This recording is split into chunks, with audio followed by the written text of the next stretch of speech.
I'm very excited to share with you a part of the Haggadah that we go through every single year, but perhaps we have never learned it as deep as we're about to learn it right now. The highlight of the Haggadah is Magid. Magid is telling over the story of Yetziat Mitzrayim, going over the story of how God has brought our redemption. And we say, Baruch HaMakom Baruch Hu, Baruch Shanatan Torah Lemo Yisrael Baruch Hu. Keneged Arba Banim B'direi Torah. We speak about how Hashem, He gives us four types of children.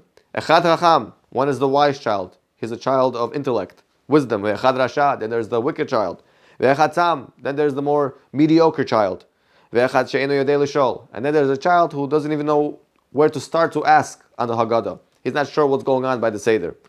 But right before we speak about these four types of children, interestingly enough, we say and read over a paragraph that goes like this: Ma'aseh b'Rabbi Eliezer v'Rabbi Yoshua v'Rabbi Elazar ben Azariah v'Rabbi Akiva v'Rabbi Tzarfon. 5 rabbis.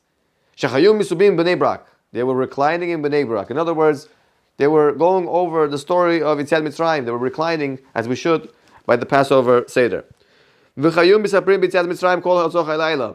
And they were going over the story of Yetziat Mitzrayim the entire night. Ad shebe'ut tamidechem yamur lachem. Until their students came along and they told them, Rabboteinu, our rabbis, Hegi azman Kriya Shema shel Shacharit. Rabbis, it is time for us to say Kriya Shema of Shacharit. That means they were so involved, so mesmerized, so glued to the Haggadah, to the story of Yetziat Mitzrayim, that they almost missed Kriya Shema shel Shacharit. Their students had to come to them and tell them, Rabbis, it is time for us to say Kriya Shema. You're about to miss Kriya Shema.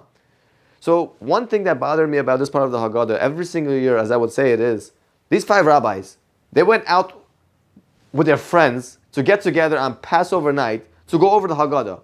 Where are their children? Where are their children?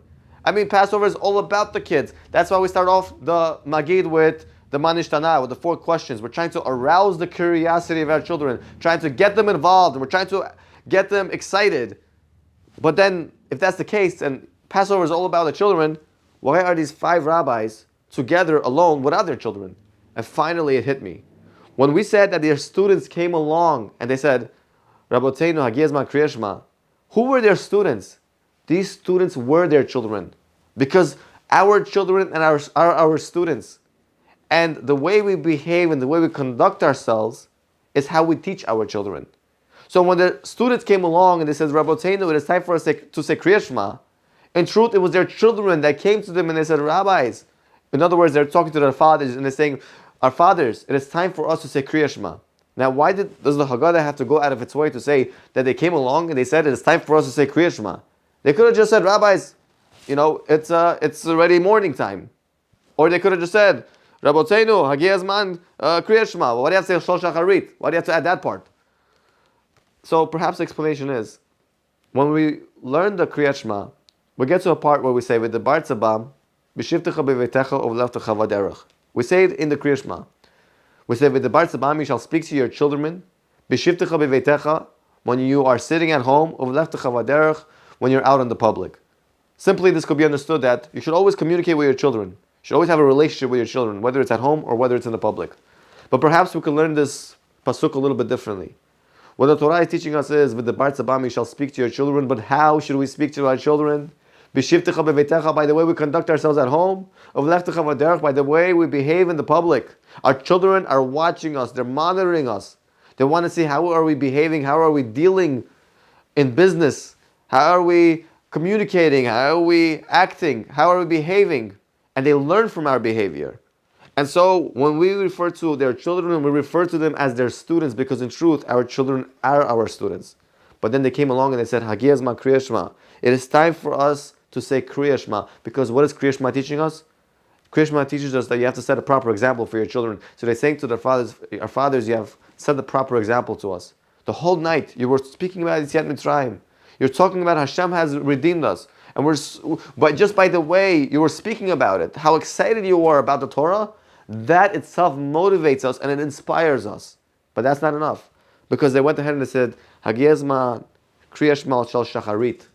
Now, why did they have to add on those words, Shel Shacharit? I mean, if it's morning time and it's time to say Kriya Shema, it's probably the Kriya Shema of Shel Shacharit. Why do you have to add in those words, Shacharit?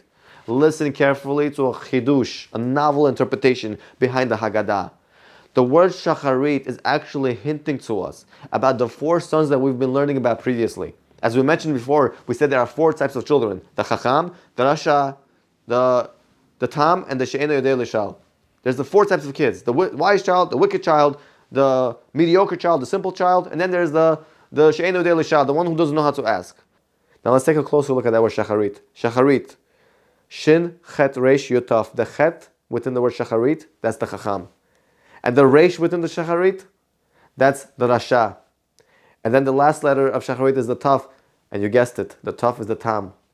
And finally, the last remaining letters of shacharit is the shin and the yud. That's the she'enu yadei lishal, the child who doesn't know how to ask. The four sons are alluded to within the word shacharit. And now we can have a better understanding of what the students were telling the rabbis. Rabotzeinu hagiya zman kriya shema. It is time for us to say kriya shema, because the lesson of kriya shema is the bar tzabam. You shall speak to your children by the way you conduct yourself at home and the way you behave in the public, because actions speak louder than words. And then they go ahead and they say shacharit, because the shacharit is alluding to the four types of children. You see, all these children, perhaps they have a different level of understanding, a different level of learning. But one thing's for sure, the common denominator between the way they all learn is they learn visually. They all understand based on the action of their parents. If they see their parents are modeling the proper behavior, they're learning from that behavior. And the opposite is true as well. And that is why they say Kriya Shema Shel Shacharit, because the lesson of Kriya Shema is that the best way to teach your children is through the way you behave. And not only that, but this tool of teaching through your actions is so powerful that it could teach any type of child that you come across. Whether you have the Chacham, whether you have the Rasha, whether you have the Tam or the She'enu Yodei Lishal, it doesn't matter. They all learn visually. And if we could accept that lesson and take it upon ourselves, we'll be able to become the best parents that we could possibly be. And we'll give over to our children the proper chinuch, because we understand the best way to teach our children is to behave properly. It's not about raising children anymore. It's about raising parents. We have to train ourselves to conduct ourselves as refined as we can in front of our children, so that our children could aspire to become the best they can be. And Be'ezrat Hashem, as a result of us modeling the proper behavior, our children are going to learn from us, and they're going to reach their fullest potential, and they're going to achieve greatness in this world. And it's going to be all thanks to their parents that modeled the proper behavior. And this is going to be our lesson from the Haggadah. Teach your children, but teach them visually and show them the proper way, and they will learn from your actions. And then they will see how you are at home, they will see how you are in the public, they see how you control yourself and how you speak to other people and how you relate to others, and they'll say, wow, I want to aspire to be like my parent. And by Be'ezrat Hashem, we're going to live up to our expectations of being good parents, and our children are going to give us much pride. Have a wonderful Pesach, and by Be'ezrat Hashem, may our children really grow up to become the best they can be. Thank you for listening.